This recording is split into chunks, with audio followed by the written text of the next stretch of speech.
Hi, I'm Barry. This is Mega City Gaming, and this is the next part of the Shattered Stormvault build and paint. Enjoy.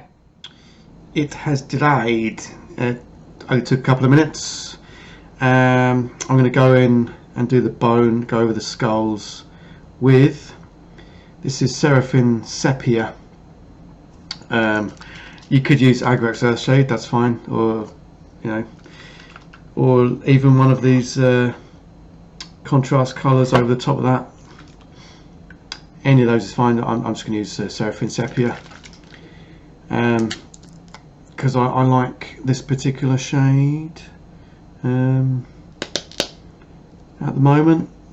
Sometimes I use Agrax for bone, sometimes I use Seraphim Sepia. Today I'm feeling the Seraphim Sepia. Oh, that is bringing out that detail. Look at that. Can you see that? Can you see that? Look at that. Oh, you can see it. Wow, that's good. Yeah. So I'm going in. I've got a big old brush. Big old brush. The old 3mm flat, cheap brush. Because basically it's really quick. Takes seconds. And this is actually a very realistic bone colour, having seen piles of skulls in my life in various places. It's been an interesting life. Can you see that? Come on, phone, not phone, camera. It worked a minute ago. It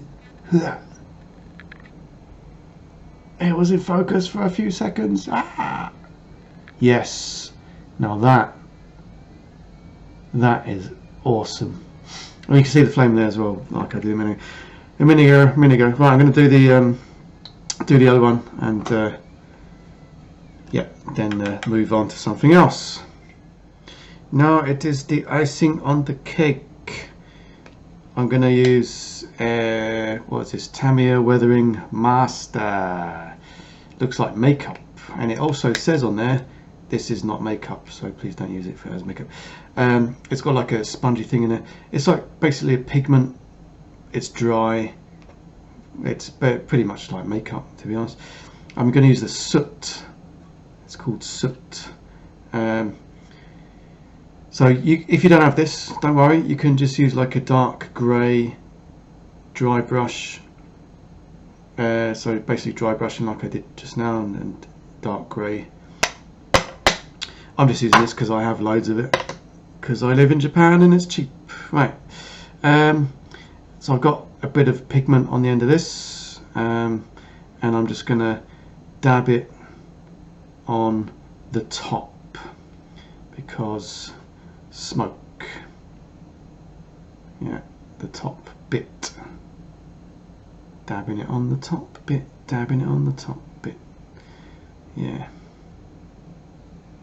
Like smoke. There we go. Yeah. Kind of like that. And I will try and focus it in just a second. Right. Let's try that. Can you see that? Come on, camera, you piece of crap. Yeah, the lighting's not. Yeah, it's a constant battle with lighting and focus and all that kind of stuff. But anyway, basically the top bit, I've. There we go. Oh. Focused for a second. Right, I put a bit of it's kind of black, but it's actually dark grey, so you can, I've done it before with a dry brush and that works just fine, but I'm all about the quickness. I'm all about the quickness. So I'm going to do the second one right now. I am very slapdash in my methods. If you have any kind of talent, you will probably do a lot better than me, but you know, I'm just showing you the way I do it. It's all about speed and tabletop quality results for me. So there you go. I'm just dabbing that on the top part of the flames, like the top, maybe the top centimetre about, and it's only getting the raised areas, it's not getting the recesses, so that orange still shows through. And that's the second one, so let's get the first and second one together.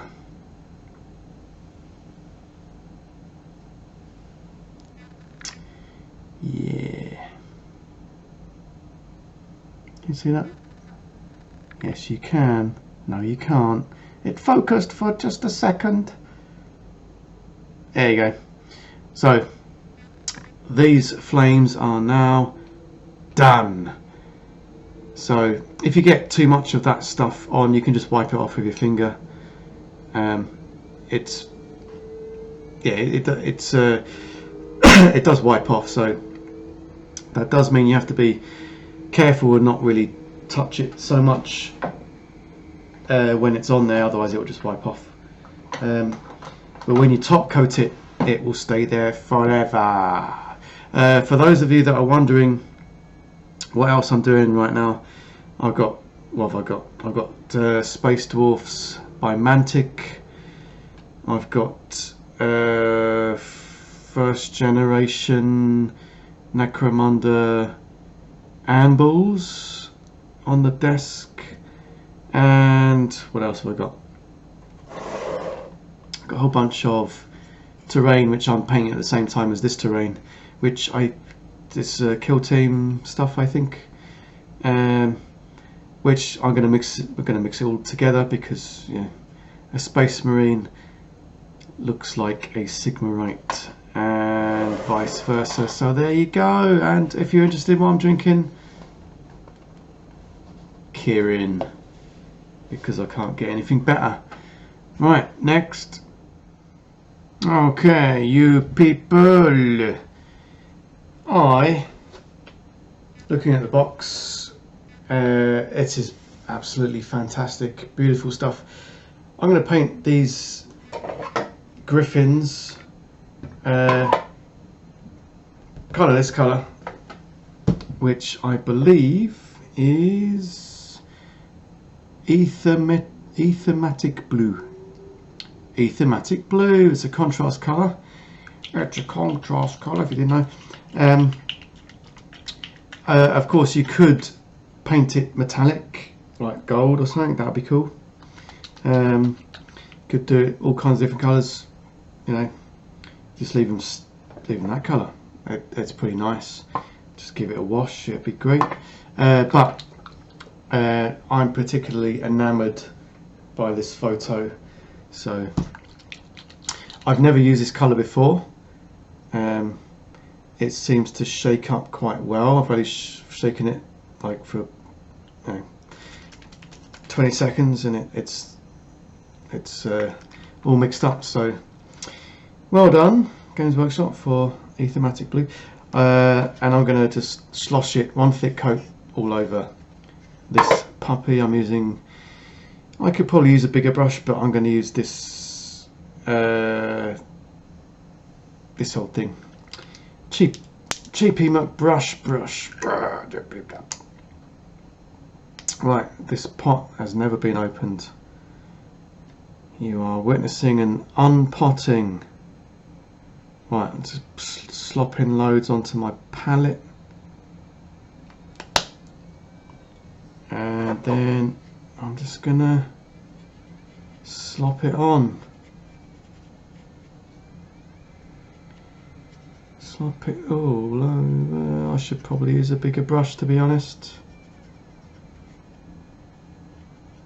I should use one thick coat, yes.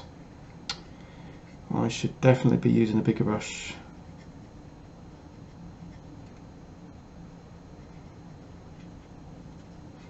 Yeah, because this is going to take freaking ages.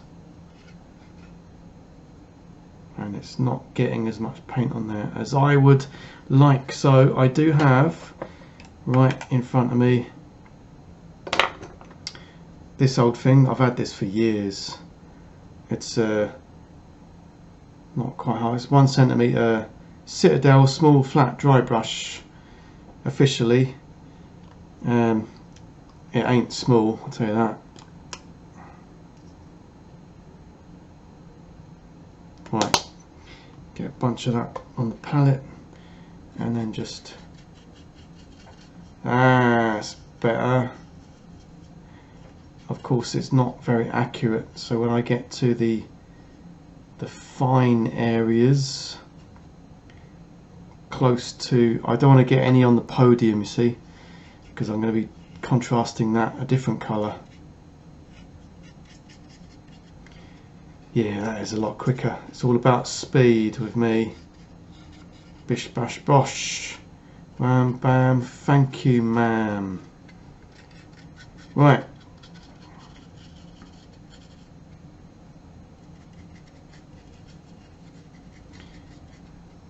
Yeah.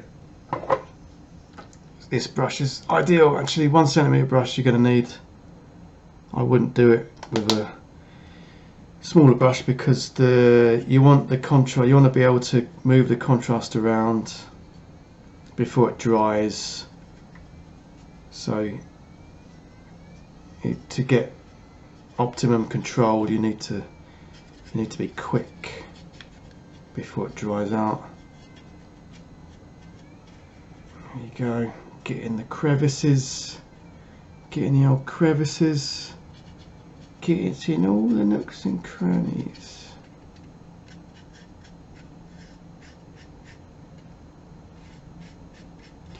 Yeah, I don't want to get any. Really don't want any brush marks on this, to be honest. So once it's all pretty much done, I'm gonna. That's why you don't want to do it with a smaller brush, because it will dry out and you'll get like tide marks on it, which is not cool. That is a really fucking nice colour. I got a little bit on the podium, but the grey is quite dark. I'm going to do the podium grey. The grey is quite dark, so little bits are okay. Little bits are okay. Now I'm going to go in with the slightly smaller brush, like 3mm brush that I've been using for most stuff. So get a bunch of this on the palette. Wet palette would be ideal, but yeah, don't have one of those. So yeah, and then you go in and you do the edges. You do the edges, yeah. Do the feet.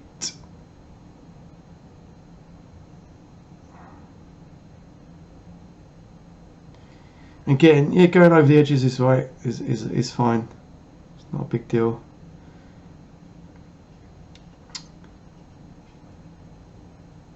Just don't want to get like obvious blobs on there, to be honest, because you'll see through the grey contrast paint and you'll see a blob of a slightly different hue, and it will be obvious to everyone that it was a mistake. It was all a big mistake.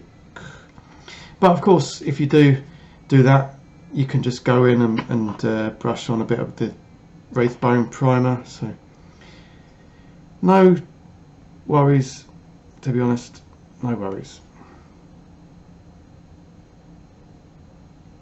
Yeah. And the nice thing about it still being wet, because I used a huge brush on it, is doing the edge bits. There's no like tide mark of because it would dry, and then you go in with your smaller brush and then there would be an obvious line between the two stages of paint. So you really want to go in with a big brush, big old brush.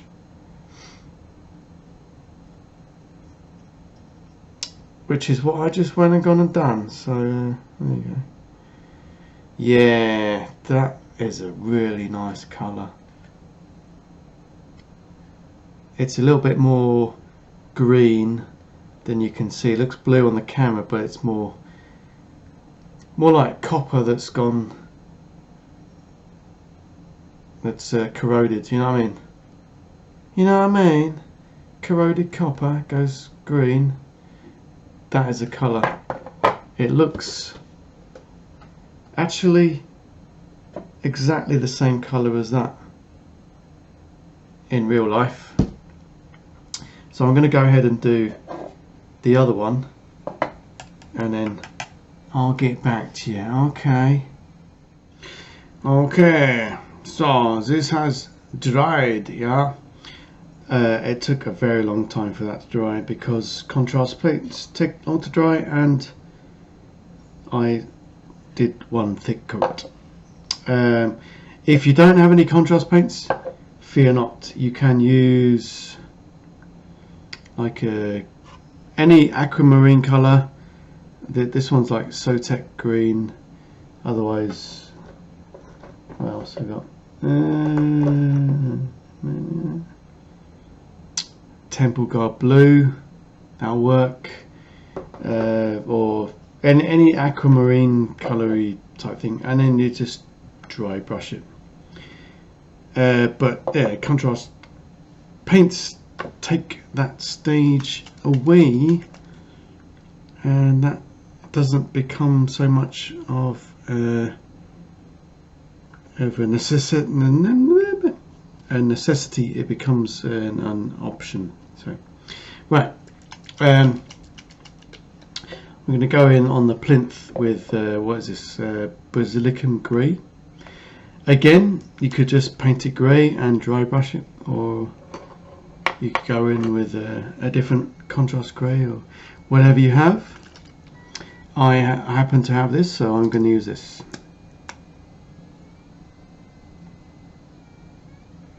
I've used this colour on weapons. I've never used this colour on anything else, so yeah, it'll be interesting to see how it turns out.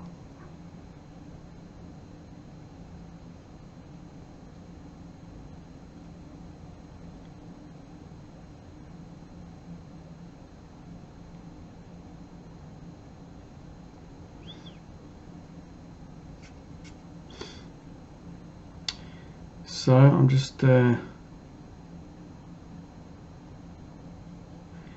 doing the top surface.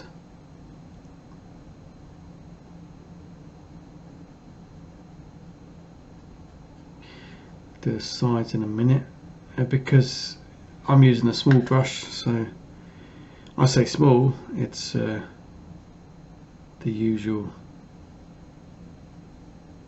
3mm brush that I use for most things nowadays.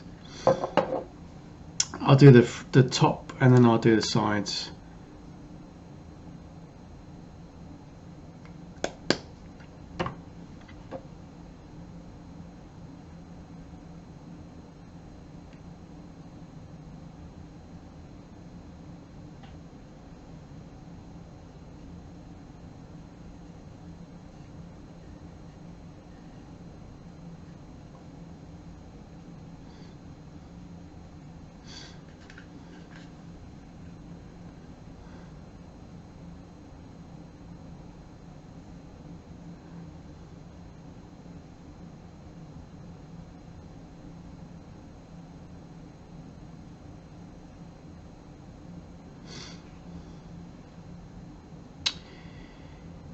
Yeah, so the what was it? Basilicum grey has a kind of a stone effect to it.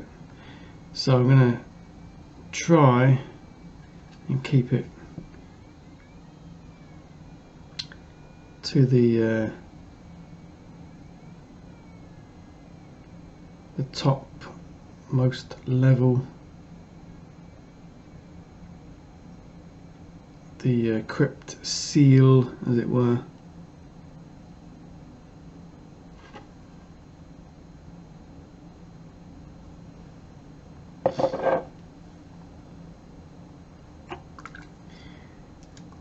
Got to go around the, yeah, just do the top bit. Yeah, like on the cover, you know. The cover uses like a Space Wolves grey, kind of bluey grey, but I decided, as I already have this grey, I don't really want to get another shade of grey that I'm probably not going to use outside of this, so I just thought I'd go with the grey that I've got, which is Basilicum grey.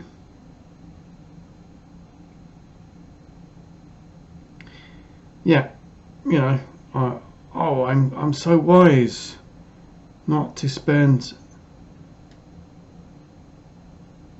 like £5 or 1,000 yen on this extra paint, and yet I spend £100 on this terrain kit. Yes, it makes complete sense.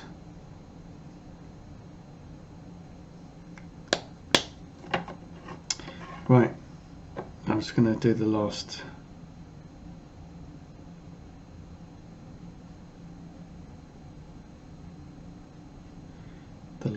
bit.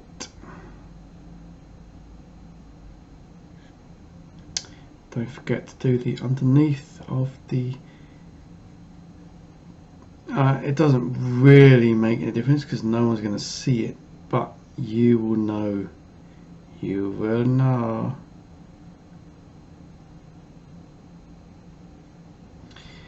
Because it the top slab, the crypt seal, as it were, overlaps, so you have to do the underside of it if you really want people to think it is one whole bit of stone.